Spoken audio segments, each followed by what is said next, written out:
Junto à filosofia moderna francesa do século XVIII e por detrás dela, surgira a moderna filosofia alemã, cujo ponto culminante foi Hegel. O principal mérito dessa filosofia é a restauração da dialética como forma suprema do pensamento. Engels defendeu que, para converter o socialismo em ciência, abandonar as velhas noções idealistas, seria necessário primeiro situá-lo no terreno da realidade. O método para fazê-lo? A dialética.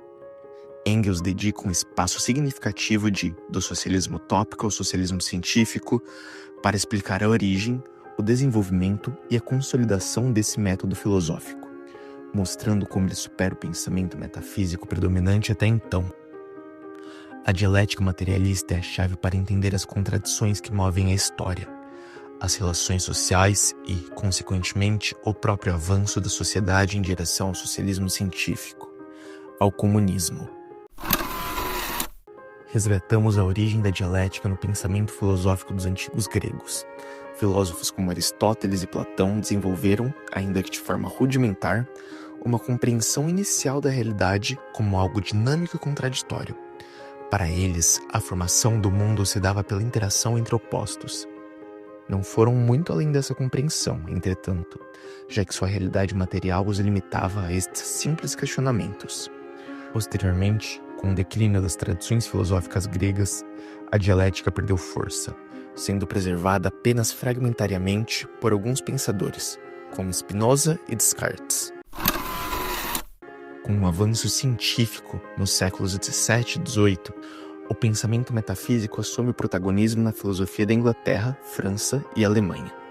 Aquilo que Engels chama de metafísica, focada em categorizar e analisar os fenômenos de forma isolada, separada de um todo maior, embora útil para descobertas científicas da época, também trouxe limitações.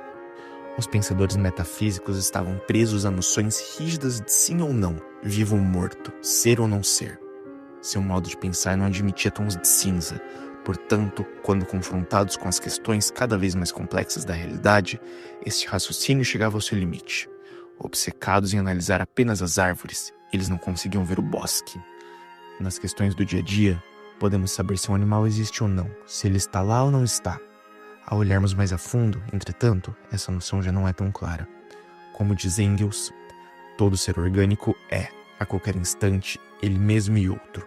A todo instante, assimila matérias absorvidas do exterior e elimina outras de seu interior. A todo instante, morrem certas células e nascem outras dentro dele. E, no transcurso de um período mais ou menos longo, a matéria de que é formada renova-se totalmente. E novos átomos ocupam o lugar dos antigos. Assim, todo ser orgânico é, ao mesmo tempo, ele mesmo e outro diferente. É aqui que a metafísica falha, ao tentar forçosamente encaixar a realidade material na limitada questão humana da razão, do sim e do não, ao tentar confinar a realidade em uma caixa pequena demais para abarcar todas suas questões. O avanço da ciência e da filosofia exige uma abordagem mais dinâmica. O pensamento dualista da metafísica já não é suficiente para satisfazer as questões humanas. E é nesse contexto que Hegel desenvolve a dialética em sua forma moderna. Para Hegel, o mundo é movido por contradições. E essas contradições são o motor do progresso. O método hegeliano de tese, antítese e síntese propõe que os opostos, ao se confrontarem, resultam numa síntese superior, que incorpora elementos de ambos e avança para um novo estágio. Hegel, porém, ainda é um idealista. Ele acredita que as ideias moldam a realidade, e não o contrário. Para ele, as contradições são expressões do espírito absoluto, uma espécie de consciência universal em busca de autocompreensão. Essa visão quase mística do mundo limita a aplicação da dialética à realidade material.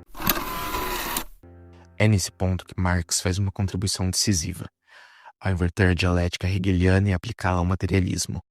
Marx defende que as ideias não criam a realidade, mas são moldadas por ela.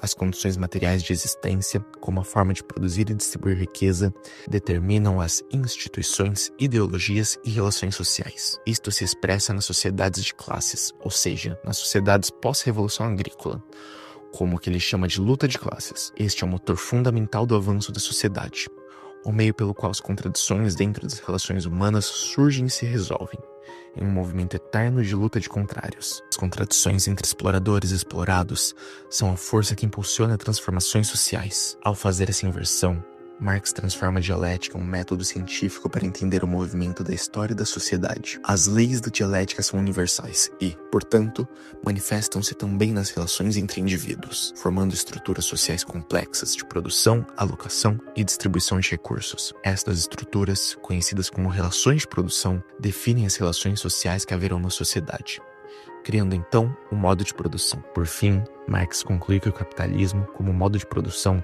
é dotado de contradições internas que, inevitavelmente, levarão à sua superação. A principal delas, uma produção cada vez mais social, englobando bilhões de massas trabalhadoras e uma apropriação cada vez mais privada, concentrando toda essa riqueza na mão de poucos. As contradições, refletidas na luta de classes, fervilham cada vez mais, abalando o modo de produção vigente e, por fim, causando uma revolução que levará à superação ou à destruição de todas as classes existentes. Engels conclui que a dialética materialista é a base do socialismo científico. Ao compreender o movimento da história por meio das contradições materiais, podemos ver que o socialismo não é uma utopia moral, mas um desenvolvimento lógico das condições criadas pelo próprio capitalismo. Essa perspectiva fundamenta a crítica de Marx e Engels às propostas utópicas. Apenas por meio da luta de classes e da aplicação do método dialético é possível compreender e transformar a realidade.